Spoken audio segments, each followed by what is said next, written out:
Hi there. Today I want to talk about how purpose guides operations. And one of the reasons I want to do that is because purpose is often seen as this ethereal conceptual thing that has a notional benefit.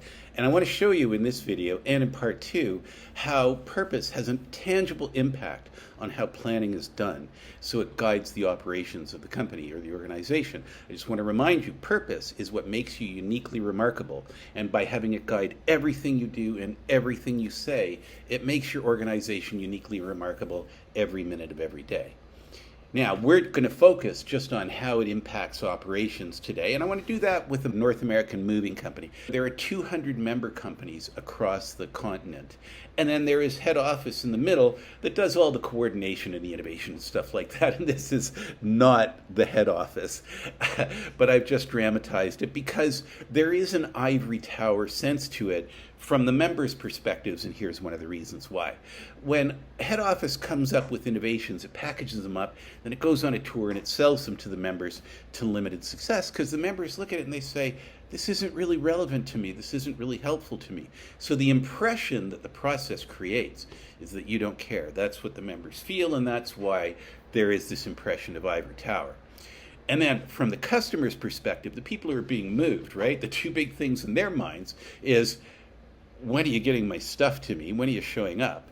And what's it going to be like when you show up? Now, keep in mind that we did this 10 years ago, and a lot of the innovations we're talking about are now in place, like GPS. But back then, you sat forlornly at the window and wondered when the truck was going to show up. And again, the impression is you don't care. So that's the emotional context in the customer base, the people being moved and the members. Those are the customers of head office. So when it's you don't care, what purpose do you adopt? Creating a higher standard of care. It just fits it perfectly. And you may say, oh, that's a cliche or that's a figure of speech. But here's the thing that is so profound about a higher standard of care is this company was making a commitment to be the service leader in the industry.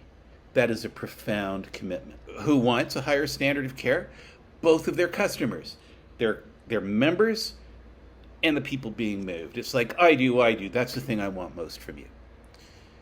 So, the old way, head office makes educated guesses, creates programs, sells them out to the membership, limited success. The new way, here's what we came up with in the blueprint, once we knew that the purpose was a higher standard of care, which is you identify all the key issues in the company, and you make a committee for each.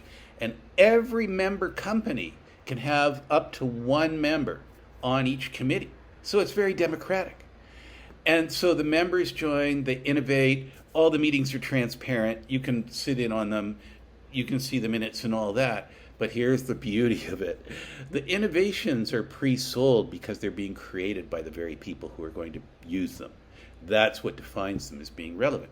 So, if you want to be uniquely remarkable every minute of every day, including in all of your operations and the day-to-day machinations of your company, define your purpose and have it guide everything that you do and say.